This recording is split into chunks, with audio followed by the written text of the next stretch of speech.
Okay, so today we're going to have a bit of a look at what's called the Magnus effect.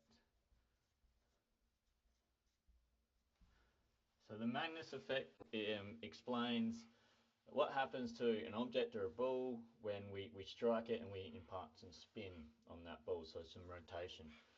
So how it actually works, so if we think about it in terms of we have a ball and we're hitting the ball in that direction, so hit direction. Whenever you hit the ball, it's working against the wind. So if we're going this way, that means wind's going to be put on the ball in this direction. Wind direction.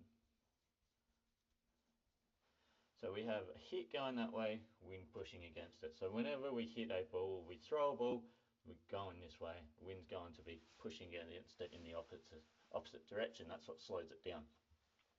So if we want to impart some spin to get some swing or to get the ball to rotate, this is where the Magnus effect actually comes into play. So imagine we're playing maybe table tennis, we're rotating our wrist as we come through in this sort of direction. That's going to have a hit. Let's call that a hit and roll. So as we're hitting, we're rolling our bat over the ball. That's going to put rotation on the ball like that. So the ball, as it goes through, is rotating and rotating and rotating around. Now what actually happens is the Magnus effect is all about high and low pressure systems.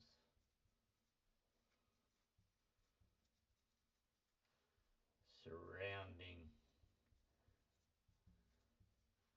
the ball. So if you were to have a ball like this and just hit it straight, wind's going this way, these pressure systems all around the ball would be exactly the same. They'd be equal because there's no spin. But as soon as you start putting spin and rotation on the ball, what you're doing is you're actually changing the pressure systems around the ball. So if we talk about it in terms of, so the high pressure systems is the system that's working against the wind. So if we can see this sort of rotation here as it's coming to where the wind's coming in, it's working against the wind. So this would be our high pressure. So in terms of all around the ball here would be a high pressure.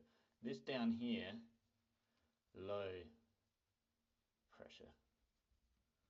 In terms of all around here, this air here is at a low pressure because it's working with the wind. It's going in the same direction, rotating around the same direction that the wind's going. So this high pressure and this low pressure around the ball is actually causes the ball to swerve. So rotation. So the ball will always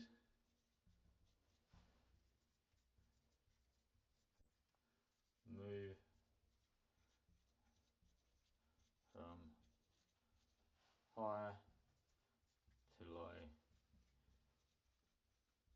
pressure.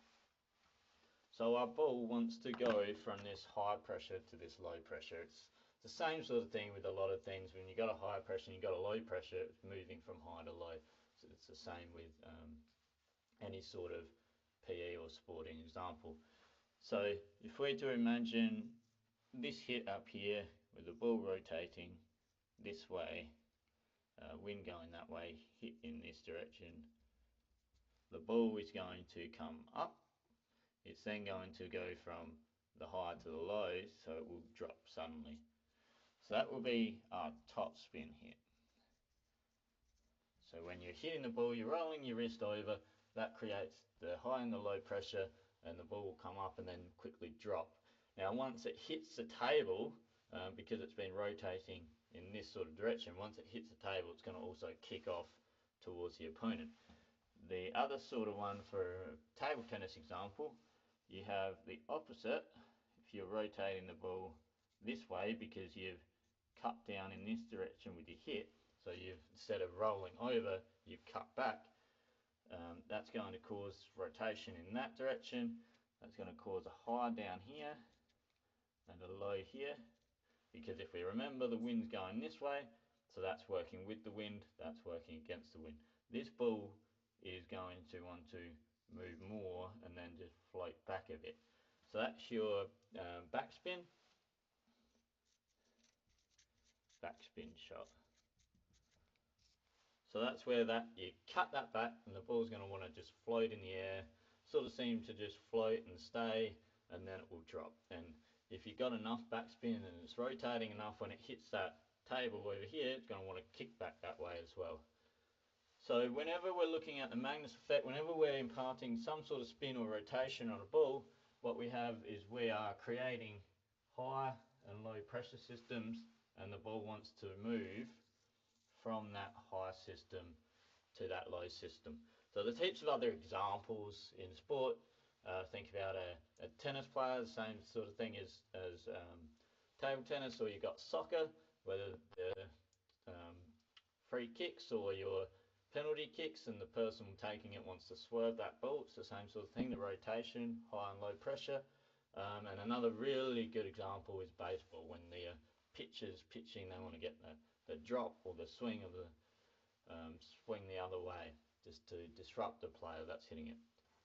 So talking just sort of key points, real key points, you're creating a high pressure and a low pressure system, and the ball or the objects are always going to move from high to low.